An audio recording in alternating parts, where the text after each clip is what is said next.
와, 여러분 보셨습니까? 이재명 대통령의 이 압도적인 인권 외교력, 정말 외교 천재라는 말이 그냥 나오는 게 아닙니다. 전 세계가 네타냐후를 향해 현대판 히틀러라며 분노하고 있는 지금 인류 보편적 가치로 전국을 찔러버리는 이 품격 보십시오.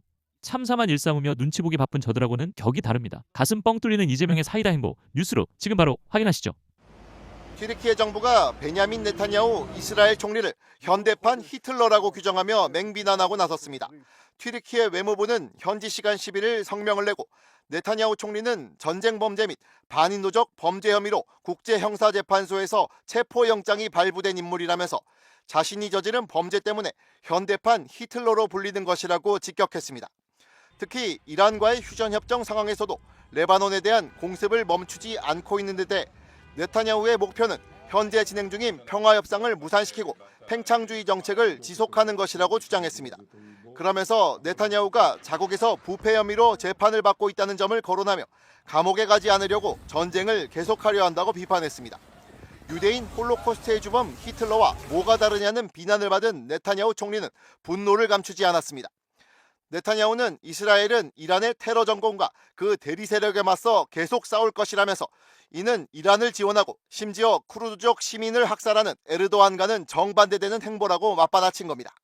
그러나 이란 공격의 정당성을 역설하는 이스라엘의 의도와는 달리 국제사회에서의 입지는 갈수록 좁아지는 모양새입니다. 친트럼프 성향으로 꼽히는 조르자 멜로니 이탈리아 총리는 휴전의 비협조적인 이스라엘을 겨냥해 이미 너무 많은 사망자와 용납할 수 없는 피난민을 발생시켰다며 공격을 즉각 멈추라고 경고했고, 스페인의 페드로 산체스 총리는 이스라엘과의 EU 협력 협정을 즉각 중단해야 한다는 주장까지 내놓았습니다. 한편 지난 8일 유엔 경제사회이사회는 이란을 군축 및 테러 방지 정책 수립에 관여하는 프로그램 조정위원회 위원으로 선출했습니다. 이 과정에서 반대 의사를 표명한 건 미국이 유일했고, 캐나다, 프랑스, 호주, 영국 등 53개국 이사국은 모두 이의를 제기하지 않았습니다.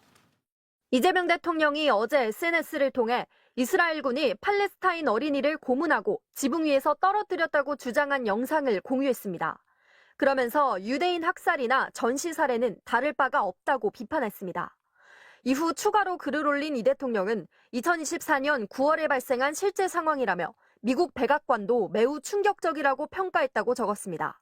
인권은 최후의 보루이며 무엇과도 바꿀 수 없는 가치란 점도 강조했습니다. 그러자 이스라엘 외교부가 즉각 반발했습니다. 이 대통령이 홀로코스트 추모일을 앞두고 유대인 학살을 경시하는 발언을 했다.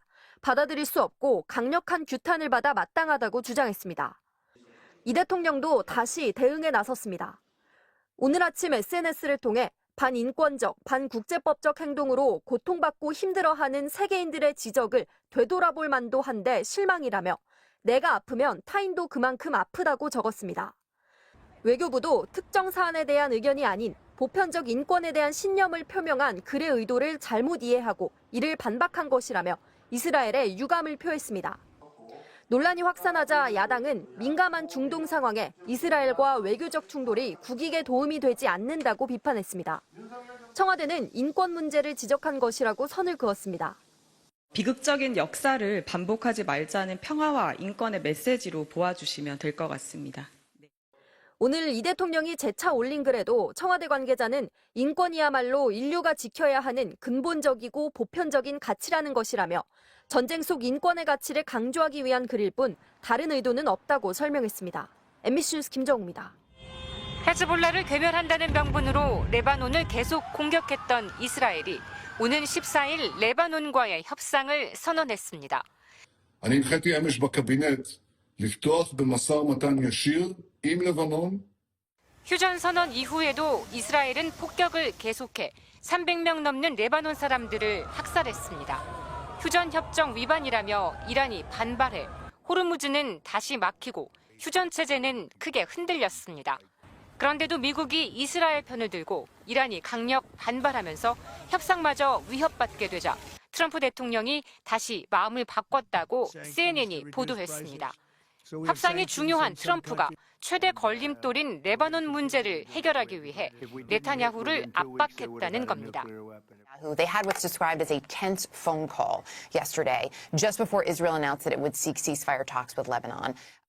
네타냐후는 레바논과의 협상 개시를 선언하지 않으면 트럼프 대통령이 일방적으로 레바논과의 휴전을 선언할 것이라는 걱정도 했던 것으로 전해졌습니다. 트럼프 대통령은 인터뷰를 통해 네타냐후에게 좀 더 조용하게 하라고 했다고 직접 말하기도 했습니다. 이로써 전쟁을 계속하겠다는 네타냐후의 계획은 일단 저지당했습니다.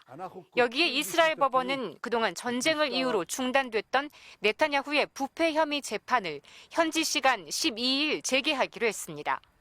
네타냐후 측은 지금까지 그랬던 것처럼 전쟁이라는 외교 안보상의 긴박함을 이유로 재판 연기를 다시 요청했습니다. 하지만 법원이 이를 거부하고 재판을 속개해 유죄 판결이 내려진다면 네타냐후는 징역형에 처해질 수 있습니다. MBC 뉴스 오상현입니다.